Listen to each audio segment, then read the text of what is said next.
Vamos a ver la teoría del cálculo de pilares trabajando a flexocompresión por el método de Jiménez Montoya, el método de los ábacos del libro de Jiménez Montoya. El primer paso que vamos a seguir es el de determinar si existe o no pandeo. Lo vamos a hacer por mera geometría. Podemos explicarlo con la fórmula del final, que es la del pandeo geométrico. La esbeltez es la longitud de pandeo partida por el radio de giro. Y los datos son meramente geométricos. Altura del pilar y condiciones de contorno del pilar por la base y por la cabeza, y la sección que tiene el pilar. Aquí tenemos las fórmulas del momento de inercia, tanto si la sección es rectangular, B por H, como si es base igual a canto, es decir, pilar cuadrado. Tenemos la fórmula del momento de inercia y podemos obtener el radio de giro. El radio de giro es el momento de inercia partido por el área de la sección. En cualquiera de los casos, al dividir esos momentos de inercia por B por H, en el caso de pilar rectangular, o por H por H, H cuadrado, en el caso de la sección cuadrada, nos va a dar que el radio de giro es la raíz cuadrada de H cuadrado partido por 12. Y ese es el primer dato que podemos poner en la fórmula de la esbeltez geométrica. Y la longitud de pandeo, partimos de una altura de pilar, una altura física L, y de ordinario en pilares de hormigón suponemos un beta, un coeficiente de pandeo igual a 0,7. De ahí que digamos que la longitud de pandeo de los pilares es 0,7 la altura del pilar. Bien, pues de esa manera, operando, obtendremos la esbeltez geométrica. Y ahora, para valorar si existe pandeo o no, tenemos la siguiente regla. Si la esbeltez se pueden dar tres casos. Que sea menor que 35. En ese caso diremos que no hay pandeo. No hay pandeo. El segundo caso, que la esbeltez se encuentre entre 35 y 100. Es decir, que la esbeltez sea mayor o igual que 35 y menor que 100. En ese caso diremos que sí hay pandeo y lo podemos calcular. Ese pandeo, como ahora veremos. Sí hay pandeo. Y el tercer caso es cuando la esbeltez es mayor o igual que 100. En ese caso lo que tenemos es un pandeo excesivo y no se calcula pandeo. Lo recomendable es volver atrás, volver a hacer las cuentas con una sección mayor. Entonces, el radio de giro sale un radio de giro mayor, con lo cual la esbeltez se reduce para volver a estar en uno de los dos casos anteriores.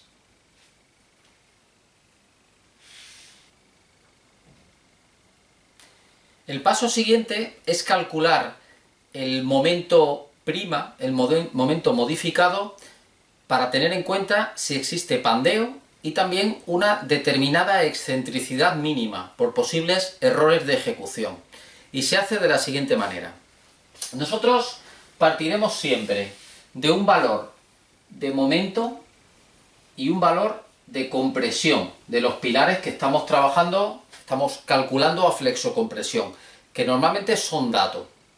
Bien, pues lo que haremos a partir de estos dos datos es convertir el momento en una excentricidad, que llamaremos excentricidad inicial. Excentricidad inicial, que es igual al momento partido por la compresión. ¿De acuerdo? A continuación haremos una corrección, que es comprobar que esa excentricidad inicial es mayor que una excentricidad inicial mínima. Excentricidad inicial mínima, que va a ser igual a 2 centímetros. Nunca deberemos tener una excentricidad inferior a 2 centímetros Y la segunda condición es h, el canto del pilar, partido por 20. H partido por 20. Condición que, como es obvio, solamente gobierna cuando el pilar tenga un canto mayor de 40 centímetros. Es decir, en pilares hasta 40 centímetros, la excentricidad inicial mínima serán 2 centímetros. Bien, pues cuando tengamos esta excentricidad inicial calculada, comprobaremos que nos sale mayor que la excentricidad inicial mínima. Y si no lo fuera, es decir, si esta excentricidad inicial fuera, por ejemplo, 1,5 cm, pues entonces calcularíamos no con 1,5 cm, sino con 2 centímetros. ¿Para qué? Pues para tener en cuenta una posible pérdida de plomo, que el pilar no estuviera perfectamente aplomado. Bien, pues ya tenemos la excentricidad inicial corregida con el valor mínimo de esa excentricidad. El siguiente parámetro es la excentricidad de pandeo, que llamamos excentricidad adicional de pandeo, de ahí la A. La fórmula ha cambiado como consecuencia de los cambios de resistencia del material con las últimas instrucciones, y ahora mismo la fórmula es la siguiente. Excentricidad inicial es igual, abrimos un corchete y la fórmula es compleja, lo que tenemos que hacer es meterlo en un Excel, por ejemplo, pues es 3 más FID partido por 350, que multiplica a H más 20 E sub 0, excentricidad inicial, partido por H más 10 E sub 0. Cerramos el paréntesis. Que multiplica a la longitud de pandeo al cuadrado dividido por el canto. Y todo eso dividido por 10.000. 10, 1, 2, 3. Bien, pues de ahí obtenemos esta excentricidad adicional, con lo cual tenemos excentricidad inicial mínima y excentricidad adicional. Bien, pues cuando tengamos esos tres valores calculados, hacemos lo siguiente. Decimos que ese momento prima, que va a tener en cuenta estos tres efectos, los valores datos, la excentricidad inicial debida a problemas constructivos, más el pandeo, obtenemos la fórmula que dice que ese momento prima es igual a la carga n, que tenemos como dato, es este mismo valor, multiplicado por E sub 0 más E sub A. Esta es la fórmula de ese momento que tiene en cuenta todos estos fenómenos. Y con ese valor, con este valor M' y con N, iremos a los ábacos de Jiménez Montoya para calcular la armadura.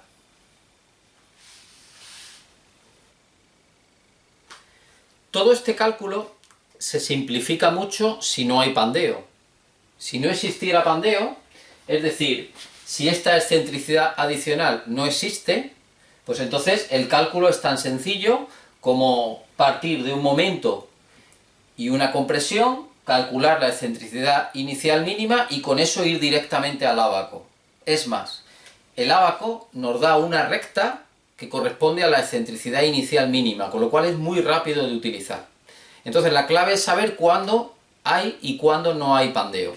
Y eso lo podemos hacer de una manera mecánica, muy sencilla, simplemente haciendo una tabla. Tenemos que el radio de giro es igual a esta fórmula que tenemos aquí, a la raíz cuadrada del canto al cuadrado partido por 12. Y a su vez tenemos que la esbeltez es 0,7 L partido por el radio de giro. Bueno, pues si hacemos que la esbeltez sea igual a 35 en el límite para no tener pandeo, obtenemos lo siguiente. Vamos a tabular, vamos a poner por un lado el canto, por otro lado vamos a poner el radio de giro y por otro lado vamos a poner la altura del pilar, L.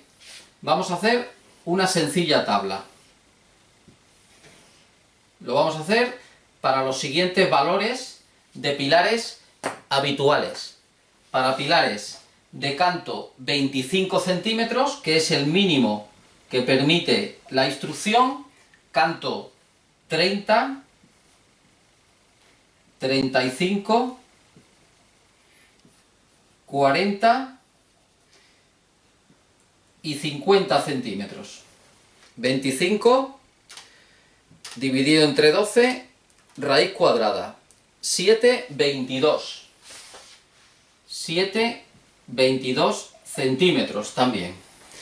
Para pilar de 30, 30 por entre 12, raíz cuadrada, 8,66. Para 35, 35 entre 12, raíz cuadrada, 10,10. Para 40,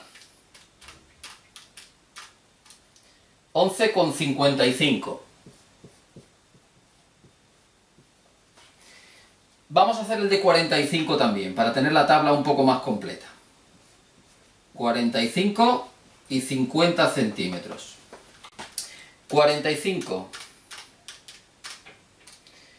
12,99.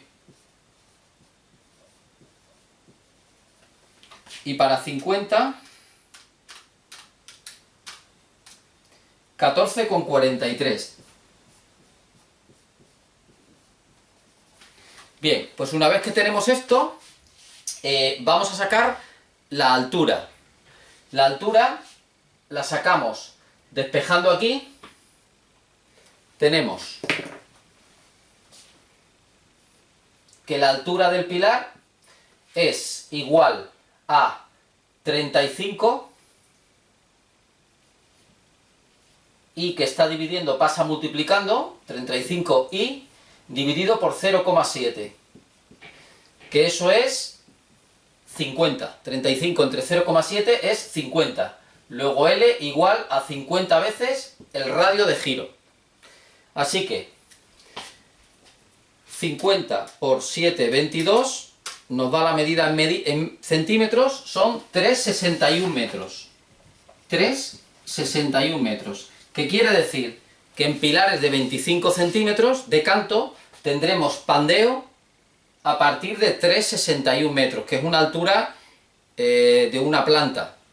Consiguientemente, si no superamos esa altura, quiere decir que aquí la esbeltez adicional de pandeo podemos desconsiderarla y calcular los pilares solamente a compresión y a momento flector que nos dan de dato, corregido con la excentricidad inicial mínima.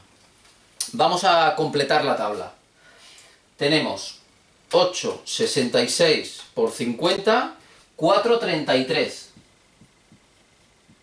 Quiere decir que en pilares de 30 centímetros podemos llegar a 4,33 metros de altura. 10,10 por 50, 5,05 metros. Seguimos haciendo la tabla. Para 40, 11,55 por 50, 5,78.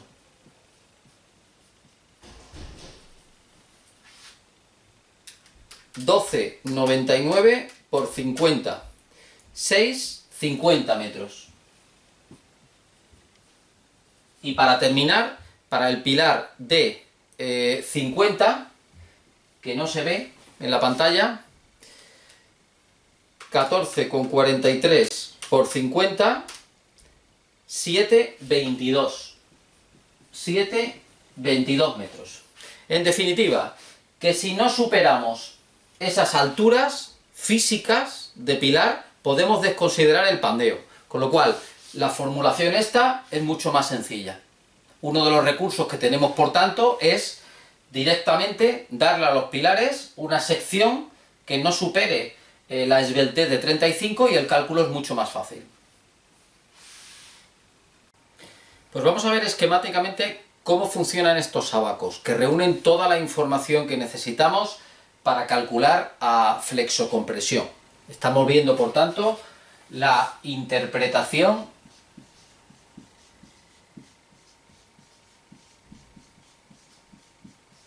de los ábacos. Estos ábacos los encontramos en el libro de Montoya, Meseguer, Morán, dependiendo de la edición. Normalmente había un tomo 2 que traía todas las tablas y todos los ábacos. Ahí podemos encontrar estos ábacos conocidos popularmente como los ábacos de cebolla, por las capas que tienen. Bien, pues funcionan de la siguiente manera. Nosotros entraremos en ellos con un determinado valor de momento y un determinado valor de compresión. Y si hemos diseñado bien, lo normal es que nos encontremos por esta zona de aquí que llamamos el núcleo, o como mucho nos meteremos en alguna de las primeras capas. Por ejemplo, imaginemos que tenemos este valor de momento, un momento M', que hemos corregido teniendo en cuenta la excentricidad de pandeo, la esbeltez de pandeo, si la teníamos, y la la excentricidad inicial, corregida con la mínima, pues tenemos ese momento, y tenemos también un determinado valor de compresión. Por ejemplo, esto sería para un momento medio y una compresión media.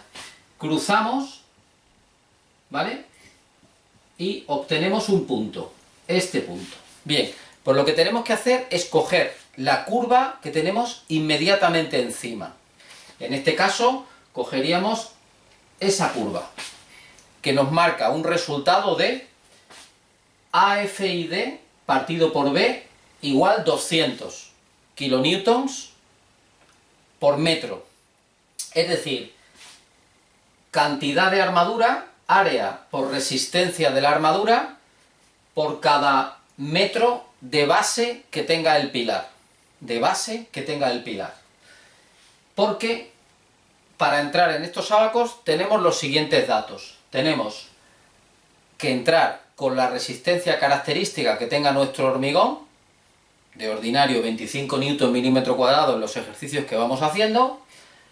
Debemos saber que el ábaco vale tanto para acero B500 como para acero B400, para cualquiera de los dos, y que denomina canto del pilar a la dimensión del pilar en la dirección del pórtico, que es donde consideraremos la dirección del momento. Hemos dibujado ahí un pilar en planta con su pórtico y vemos que el canto hemos de medirlo en la dirección del pórtico, que es el pórtico es quien le manda el momento. ¿De acuerdo? Bueno, pues en este caso obtendríamos área de armadura por resistencia de cálculo de la armadura, puede ser B500 o B400, 200 en ese caso, kilonewton de fuerza por metro de base de pilar. Si el pilar en lugar de tener un metro tiene la base que sea, pues multiplicamos y obtenemos la cantidad de armadura. Y ese valor es la cantidad de armadura que tiene ese pilar en una de las caras, es decir, en esa cara, ¿vale? Tendremos que poner la misma armadura en la cara opuesta. Bien, este es un caso medio. ¿Qué pasa si tenemos, vamos a poner otro segundo ejemplo? Pues por ejemplo, tuviéramos este momento de aquí y esta compresión de aquí. Vale, pues cruzamos, ¿vale? Nos daría ese punto de aquí, que se encuentra entre la gráfica de 200 y la de 300, pues nosotros cogeríamos siempre la mayor, es decir, 300 kilonewton de fuerza por metro de base de pilar, ¿vale? De ordinario, si los pilares tienen un momento moderado y una compresión moderada, estamos hacia la mitad de lo que se llama el núcleo del ábaco. Ahora bien, ¿cuáles son los pilares más desfavorables? Pues imaginemos que tenemos un pilar que no tiene mucho valor de momento, por ejemplo tiene este valor de momento, pero tuviera muy poca compresión. Por ejemplo, estuviéramos por aquí. Bueno, pues en ese caso, como estamos viendo aquí, podemos tener una curva más alta. Y lo mismo al contrario. Imaginemos que tenemos un momento muy pequeñito y una compresión elevada. Pues nos podemos ir perfectamente por aquí. ¿Vale? Los ábacos tienen marcada una recta, ahí la estamos viendo, que es la excentricidad inicial mínima. Entonces, si nosotros estamos por debajo de la curva, que quiere decir que tenemos un momento muy pequeñito, como mínimo tendremos que coger el valor de la recta, que es el que corresponde a un momento, como estamos viendo aquí, mayor, para tener en cuenta no la excentricidad inicial, sino la excentricidad inicial mínima. Y ya el ábaco nos dice si es 2 centímetros o h partido por 20. En definitiva, que tenemos toda la información en un ábaco que nos permite trabajar muy bien para calcular pilares a flexocompresión. El único problema es que pasar toda esta información a una hoja de cálculo es complejo, entonces nos implica tener que trabajar con ábacos, que ya es una cosa que ya pues cada día se hace menos. Vamos a ver también la armadura secundaria, o de cercos. Mejor llamarle cercos que estribos. Los estribos serían las armaduras de cortante de las vigas. Los cercos son las armaduras transversales secundarias de los pilares. Bien, pues tendremos que utilizar como diámetro mínimo para esos cercos, tendrán que cumplir dos condiciones. La primera, 6 milímetros, es el diámetro mínimo que se puede utilizar. Diámetro 6 milímetros. Y la segunda es 1/4 del diámetro de la armadura principal. 1/4 del diámetro principal. Esto significa que esta condición solo gobierna para barras principales de 25 milímetros, que tendrán que llevar un cerco de 8 milímetros. Hasta la barra del 25, es decir, con redondo del 12, del 16 y del 20, los cercos pueden ser de redondo de 6 milímetros. Solamente a partir de 25 tienen que llevar redondo del 8. La segunda condición de los cercos es la separación. Separación máxima entre cercos. Y aquí hay que cumplir 3 condiciones. 2 que ya sabemos de los estribos de las vigas. Y es que tiene que ser menor o igual que 30 centímetros. Y también menor o igual que 0,75 veces el canto útil del pilar. La tercera condición es que tiene que ser menor o igual que 15 veces el diámetro de la armadura principal. 15 veces. Esta condición para redondo del 12 son menor de 18 centímetros de separación. Y para redondo del 16, menor de 24 centímetros, que se suelen poner 20 centímetros de separación. También tendremos que tener en cuenta las cuantías mínimas. De hecho, la mayoría de las veces comenzaremos calculando a partir de la cuantía mínima de armadura. Entonces, casi podemos memorizarla, porque es relativamente fácil. Un pilar de 30 por 30 puede tener 4 redondos del 12. 1, 2, 3 y 4. Vamos a ponerlo así. 4 redondos de 12. Y un único cerco. Puede tener. Un pilar de 35 por 35 no puede tener ya 4 redondos del 12. Podría tenerlos del 16. Y puede seguir teniendo un único cerco.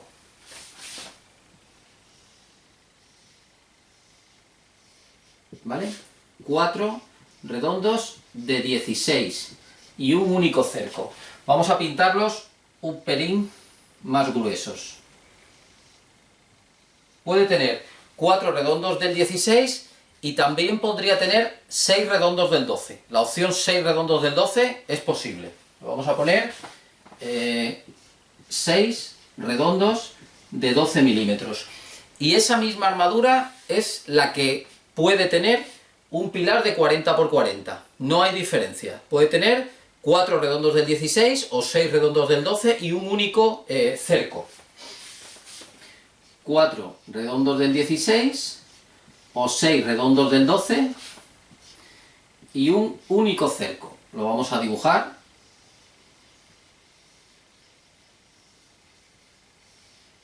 Vamos a dibujar, si queremos, la opción 6 redondos.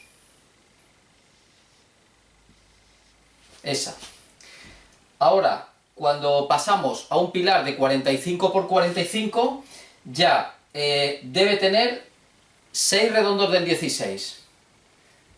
Perdón, 8 redondos del 16. Y si utilizamos redondo del 12, también le valen 8 redondos del 12.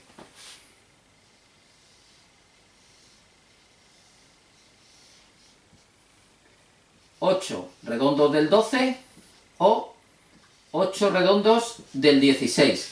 La diferencia es que por la separación que tienen entre sí esos redondos, ya es necesario que lleve más cercos. Entonces una de las opciones posibles es hacer esto. Por lo tanto, cuando pensemos en un pilar de 45 por 45, tenemos que pensar en un pilar que tiene 2 cercos y que tiene 8 redondos de armadura principal. Y para terminar, vamos a ver la longitud de solape de los pilares. Esto no hace falta que lo calculemos en cada pilar. De hecho, podemos hacer un detalle genérico que puede valer para toda la obra y dependerá de muchos parámetros. Es lo que llamamos, si tenemos la cara superior del forjado, tenemos los pilares con la armadura principal. Supongamos que tenemos un grifado de pilares y los estribos, los cercos del pilar llegan hasta aquí. Estamos hablando de esa longitud de solape que debe de cumplir 3 condiciones. Debe de cumplir ser mayor o igual que 10 veces el diámetro de la armadura principal. Debe cumplir ser mayor o igual de 15 centímetros. Y también mayor o igual que L sub B 1, en posición 1. Ese valor va a depender de la resistencia característica del hormigón y del acero que sea. Pero, por ejemplo, utilizando acero 25 Nm², y barras de acero B500S, hormigón de 25 Nm² y acero B500S, pues será para redondo del 12, 30 centímetros. Para redondo del 16, 40 centímetros. Y para redondo del 20, 60 centímetros.